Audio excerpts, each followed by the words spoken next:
Atë ka ndohë m'ju bo krejtve mirë edhe me ta kthy me t'keq. Psikologët e quajnë këtë fenomen paradoksi i mirësisë, por ti e di këtë pa e mësuar, ke dhënë kohën, energjinë dhe qetësinë tënde. Dhe çfarë ke marrë? Heshtje, mospërfillje, keqkuptime. Jo sepse je njeri i pavlefshëm, por sepse njerëzit u mësuan që ti je gjithmonë i gatshëm.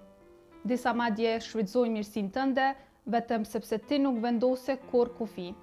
Në psikologji kjo quhet pritshmëri e mësuar. Në terapinë psikodinamike njihet si skema e vetë sakrifikimit. Ti jep derisa të lodhesh dhe të ndihesh i zhgënjur. Jo sepse je person naiv, por sepse ke zemër të madhe në një botë ku secili mendon vetëm për veten. Në fund lind pyetja: a është faji yt që je i mirë apo faji atyre që s'din ta vlerësojnë mirësinë?